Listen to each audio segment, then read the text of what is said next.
CM BS Yediyurappa ಅವರು ಮಂಡಿಸಿದ 2020-21ನೇ ಸಾಲಿನ ರಾಜ್ಯ ಬಜೆಟ್ ಮಂಡನೆಗೆ ಕರಾವಳಿಯಲ್ಲಿ ಪರ ವಿರೋಧ ವ್ಯಕ್ತವಾಗಿದೆ.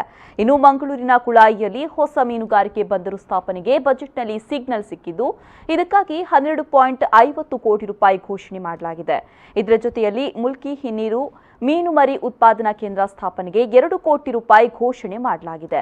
ಈ ಎಲ್ಲ ಯೋಜನೆಗಳ ಕಾರ್ಯಗತವಾಗಬೇಕು, ಕೇವಲ ಬಜೆಟ್ಗಳಲ್ಲಿ ಮಾತ್ರ ಸೀಮಿತವಾಗಬಾರದು ಅಂತ ಸಾಮಾಜಿಕ ಹೋರಾಟಗಾರ ಜೆರಾಲ್ಡ್ ಟವರ್ ಹೇಳಿದರು.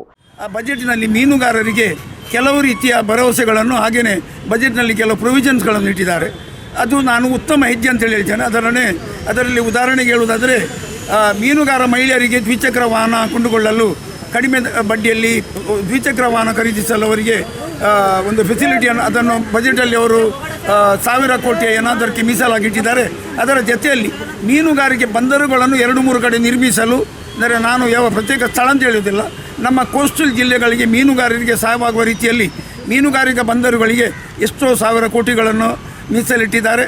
ಅದರ ಜೊತೆಯಲ್ಲಿ ಜಟ್ಟಿ ನಿರ್ಮಾಣ, ಅದರ ಜೊತೆಯಲ್ಲಿ ಮೀನುಗಾರರಿಗೆ ಡೈರೆಕ್ಟಾಗಿ ಅವರಿಗೆ ಸಿಕ್ಕುವ ಸೌಲಭ್ಯಗಳು, ಈ ಬಜೆಟಲ್ಲಿ ಕೂಡ ಮಂಡಿಸಿದ ಎಲ್ಲ ವಿಚಾರಗಳು ಎಲ್ಲ ಜನರಿಗೆ ಮುಟ್ಟಬೇಕು ಅಂತೇಳಿ ನಾನು ಶ್ರೀ ಯಡಿಯೂರಪ್ಪನವರ ಹತ್ರ ನಾನು ಬೇಡಿಕೊಳ್ಳುತ್ತೇನೆ.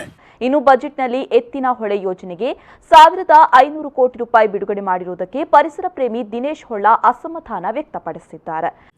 ಆಲ್ರೆಡಿ ನೇತ್ರಾವತಿ ಬರಿದಾಗಿದೆ, ಎತ್ತಿನ ಹೊಳೆ ಬರಡಾಗಿದೆ.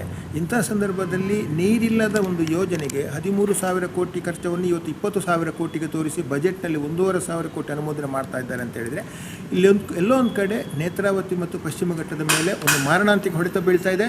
ಆ ಮಾರಣಾಂತಿಕ ಏಟಿನ ಹಿಂದೆ ನಮ್ಮ ಜನಪ್ರತಿಗಳ ಕೈವಾಡ ಇದೆ, ಸಂಚು ಇದೆ, ಅವರ ಒಂದು ಧನದಂಧೆ ಇದೆ ಅಂತ ಹೇಳ್ಬೋದು. ಒಟ್ಟಿನಲ್ಲಿ ರಾಜ್ಯ ಬಜೆಟ್ ಬಗ್ಗೆ ಭಾರೀ ನಿರೀಕ್ಷೆ ಇಟ್ಟುಕೊಂಡಿದ್ದ ಕರಾವಳಿ ಮಂದಿಗೆ ಬಜೆಟ್ ನಿರಾಸೆ ತಂದಿದೆ.